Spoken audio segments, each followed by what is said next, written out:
La Coupe du Monde 2026 arrive, mais avec quel joueur? Parce que le Brésil n'a plus gagné depuis 2002 et pourtant c'est une nation légendaire.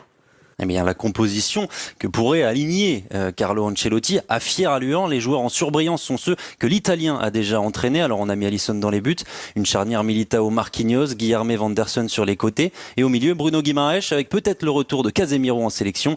Et puis devant, beaucoup de talent, Neymar, Vinicius, Rafinha et Rodrigo. Il y a des joueurs de ballon, mais dans tout ça, il faut trouver un équilibre. Ça fait pas trop rêver. S'il est champion du monde, vous savez quoi? Parce qu'on a mis Neymar, mais ça, c'est pour... c'est sympa. Pour Neymar. Il nous restait une petite place, on a dit tiens, allez, si on mettait Neymar, parce que bon... Samuel, vous n'êtes pas d'accord. Mais ce qui est intéressant, c'est ça, c'est que... parce qu'on dit qu'on a mis Neymar pour faire plaisir, mais il s'est blessé avant la dernière sélection, mais tout le monde était à réclamer, tellement cette équipe était malade et faible, le retour de Neymar. C'est ça qui est inquiétant. Moi, je les ai vus à la dernière Copa América, ils m'ont fait peur. Non, mais c'était une équipe de Brésiliens besogneux. Il y avait peu de talent, ils jouaient pas ensemble, pas de ligne directrice. Je me suis dit, ça faisait longtemps que j'avais pas vu un Brésil aussi faible. Bien sûr. La réalité, elle est là. Et de toute façon, l'effectif n'est pas le plus riche. Il va falloir que ça devienne une équipe. Il va falloir que des défenseurs soient au niveau.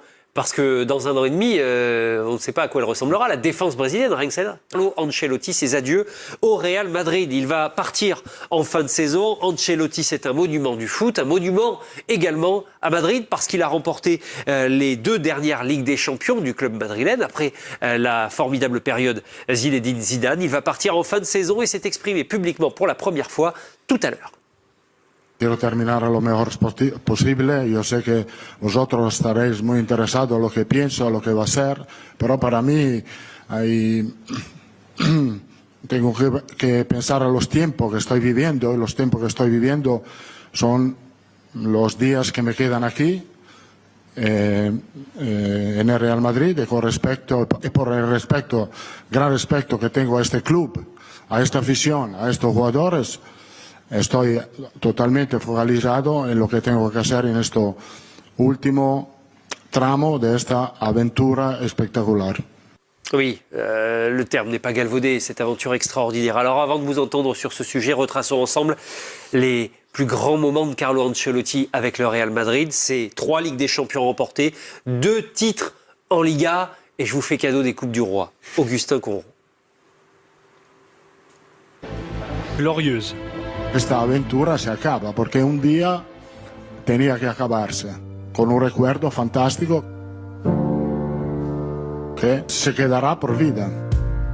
L'histoire entre Carlo Ancelotti et le Real Madrid commence à l'été 2013, quand les merengues le débauchent du Paris Saint-Germain pour succéder à José Mourinho. Muy feliz de estar aquí en el club más prestigioso al mundo. Et Cristiano Ronaldo, l'Italien magnifie la Maison Blanche. Après 12 ans d'attente, le Real Madrid soulève enfin la décima, la 10e Ligue des Champions de son histoire.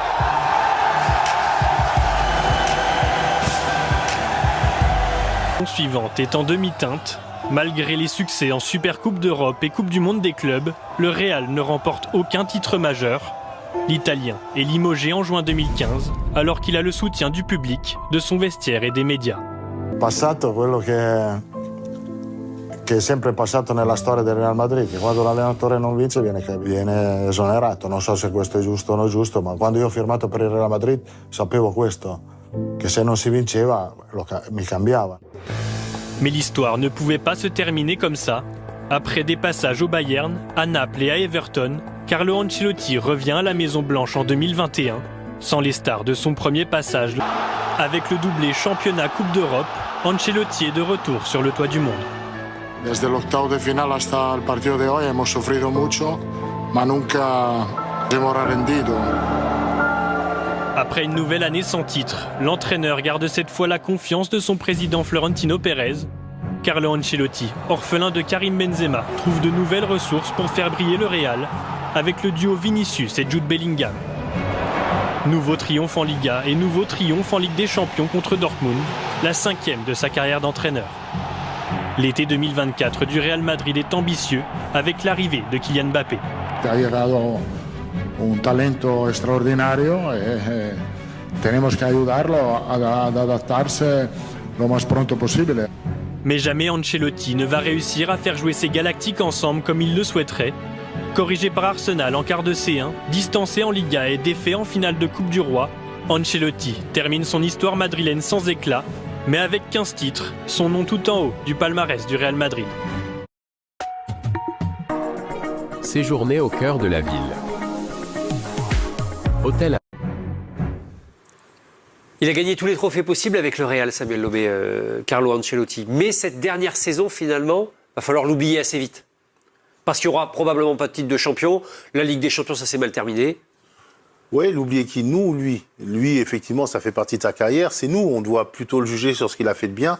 Parce que cette année, même si c'est un très très grand entraîneur, il n'a pas été bon. Il n'a pas été bon parce qu'il n'a pas décidé. Alors, il n'a pas eu la chance avec lui non plus parce qu'il a eu énormément de blessés cette année. Mais comme vous l'avez dit dans le reportage, comme il a été dit dans le reportage, il n'a jamais réussi à associer les 4 ensemble et il s'est entêté à les associer ensemble, je pense. S'il avait pris une décision plus rapide, plus radicale dès le début, comme il l'a pris ces dernières semaines, que ce soit avec Rodrigo ou avec Mbappé qu'il a pris sur le banc, on ne va pas refaire l'histoire, peut-être que ça aurait été différent, mais voilà, il n'a pas été excellentissime dans ses prises de décision cette année. Vu devant ma télé, je ne sais pas si vous partagez mon regard, j'ai l'impression que c'était plus le patron, à vrai dire, cette saison. Je ne peux pas vous dire qu'il l'était. Il a toujours été un manager comme ça quand même, Carlo Ancelotti. Patron, mais qui laisse aussi beaucoup de liberté à ses joueurs et à ses stars notamment. À chaque fois qu'il a gagné avec le Real, c'était soit avec la BBC il y a maintenant une dizaine d'années, soit avec Benzema et avec une équipe quand même qui avait du talent et qui avait des stars.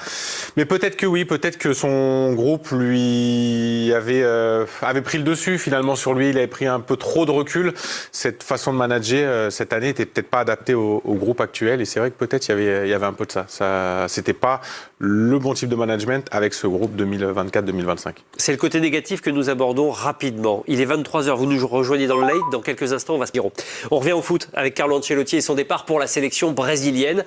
Il quitte le Real Madrid. 3 Ligues des Champions, 2 titres de champion d'Espagne. C'est vrai, les 3 Ligues des Champions en 2 périodes. Il y a eu, c'est vrai, la toute première lorsqu'il est arrivé après son départ du Paris Saint-Germain. Est-ce que vous êtes ancelophile autour de la table? C'est-à-dire, est-ce que c'est pour vous le plus grand ou il en fait partie? Arnaud Balijon. Ouais, pour moi, je suis admiratif de cet entraîneur, ce qui peut impacter dans ses groupes.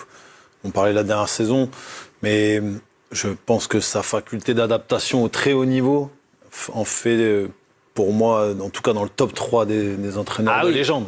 Avec Guardiola, pour l'émotion qu'il a donnée avec la façon de jouer de ses équipes. Après, peut-être retourner dans des années plus anciennes. Oui, peut-être Cruyff, parce qu'au final, il reste dans l'inconscient de tout le monde. C'est assez subjectif ce que je vous demande là, mais c'est ce qu'on aime faire également, se poser cette question, puisqu'Ancelotti ne devrait plus entraîner en club. D'ailleurs, Joris, je m'avance peut-être un peu, il est sous contrat jusqu'en 2026 avec le Brésil. Je suis d'accord avec vous, en tout cas, ça paraît peu probable. Mais palmarès, il faut le compter, il faut ajouter les 2 Ligues des Champions remportées avec le Milan aussi. Il a été adjoint d'Arrigo Sacchi en Italie en 94, finaliste de la Coupe du Monde. À chaque fois qu'il passe quelque part, Ancelotti, il gagne, ou quasiment. Oui, parce qu'il s'est tiré le meilleur parti peut-être pas cette année, de l'effectif qu'il a à disposition. C'est sa grande force. Et moi, alors on est dans des tendances aujourd'hui, c'est-à-dire qu'il faut pratiquement faire jouer des latéraux intérieurs pour amener le surnombre, faire jouer des avant-centres, décrocher. Lui, il est assez clair dans ce qu'il fait. Mais ça reste un très grand entraîneur parce qu'il savait, il a cette capacité à associer les joueurs pour qu'ils se rendent meilleurs les uns les autres en règle générale et tirer 100% de l'effectif qu'il a à disposition. C'est pas un révolutionnaire dans le tactico-tactique, on va dire, mais c'est un très grand entraîneur. C'est vrai que du coup, si je peux me permettre une pirouette, je le mettrais peut-être meilleur manager de l'histoire, parce que ça compte, c'est un élément important du métier. Entraîneur, il n'y a pas, c'est vrai, ce style caractéristique. Vous pouvez pas me dire. Mais parce qu'il est très récent, ce style-là. Guardiola n'a pas le même âge. Oui, bien sûr. Il y avait le sapin de Noël d'Ancelotti il y a quelques années. Pour le coup, c'était tactique et c'était novateur. Oui, mais ça n'est pas allé très loin en Ligue des Champions pour autant. C'est ce que je dis. Donc, en termes de jeu et en termes de. Vous le rapprochez d'un Ferguson, alors?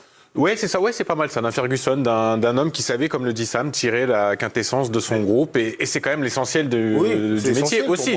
Peu importe, entre guillemets, comment votre équipe joue. Moi qui en regarde peut-être plus d'un supporter, en fait, qui regarde la Ligue des Champions comme un supporter lambda, le palmarès parle pour lui, et là je m'adresse aux spécialistes du foot, j'ai souvent pas très bien compris comment jouer le Real Madrid avec Ancelotti. C'est ça. Par exemple, l'année où on remporte la Ligue des Champions avec l'année extraordinaire de Benzema, je trouvais, moi, avec mon œil un petit peu de supporter, que le Real jouait pas très bien et qu'il réussissait à gagner tout. C'était incompréhensible. Parce qu'il avait un joueur hors norme et qu'il misait tout sur lui. Pas seulement, mais je trouve que, et là, tu as raison dans ce que tu dis, c'est que le Real qu'il entraînait quand il était champion avec Benzema ou même avant, il arrivait à se mobiliser pendant le match à des moments importants. C'était pas toujours extraordinaire, c'était pas toujours lisible, mais quand ils avaient leur moment fort pour attaquer ou leur moment fort pour défendre, là tu pouvais lire ce qu'ils faisaient. Et là c'était très fort, c'était la marque de cette équipe du Real. Et c'est une culture. J'espère ne pas me tromper, mais la décima, c'est lui qui va la chercher, donc c'est la toute première avec le Real, et cette décima, c'est dans un derby. C'est contre l'Atlético, oui. Et qui marque, c'est pas à la 20e minute et puis un succès 2-0, non. Il y a la tête de Ramos dans le temps additionnel. C'est une culture qu'il a su apporter Carlo Ancelotti. Elliot, si on le compare en termes de palmarès. On va apporter des chiffres à votre débat, messieurs. Carlo Ancelotti, eh bien, il compte 30 trophées dans sa carrière d'entraîneur, dont 5 Ligues des Champions. La moitié de ces titres ont été obtenus d'ailleurs avec le Real Madrid. Quelques trophées de moins pour José Mourinho, 26, dont 2 Ligues des Champions, on s'en souvient, 2004 avec Porto, 2001. Pep Guardiola, 39, dont 3 Ligues des Champions. Et Sir Alex Ferguson, 49 titres, dont 38 avec Manchester United, avec qui il a remporté 2 Ligues des Champions notamment. Bon. Pas simple de comparer. Mettons les photos à côté et on peut visualiser, mais on se rend compte qu'il est donc dans ce qui se fait de mieux, à vrai dire, avec ceux que nous avons associés. Est-ce que dans 10-15 ans, à quelle place on le mettra ? Je pense que, pour moi, cette question elle est importante parce que c'est ce qui va rester dans l'inconscient collectif, en fait, de la place qu'on lui attribuera en tant que légende. Est-ce que ça restera un grand entraîneur ? Dans nos futures conversations, on sera plus vieux. Mais peut-être qu'on attribuera le statut de légende à Ancelotti, peut-être pas. Guardiola a changé le jeu, et c'est là où vous voulez en venir, c'est que lui, on le retiendra pour ses idées. Ancelotti, c'est son palmarès ou rien, c'est ça, Joris ? Oui, c'est ça, et c'est quand même, encore une fois, et la classe aussi, c'est ce qui dégage. On a l'impression que, et ça a été le cas, que les joueurs avaient envie de jouer pour lui, avaient envie peut-être parfois de se sublimer, d'avoir ce petit supplément d'âme dans les moments importants. Encore une fois, ce qui lui manque peut-être, c'est une identité. Qu'on aime ou pas Mourinho, pour le coup, on sait comment jouer les équipes et joue les équipes de Mourinho. C'est de moins en moins le cas parce que à chaque passage, c'est moins prestigieux et ça marche de moins en moins bien. Mais la grande période de Mourinho, c'était ça. C'était pas des équipes très sexistes, c'était des équipes qui défendaient très bien et qui savaient gagner. Pour le coup, il y avait un style et il y avait aussi une personnalité. Voilà pourquoi je suis un tout petit peu partagé. Je mettrai Ancelotti peut-être juste même derrière un Mourinho, même si je suis pas le plus grand fan du Special One. Alors, ce classement, on va le laisser de côté parce que la carrière d'Ancelotti, elle se poursuit avec le Brésil.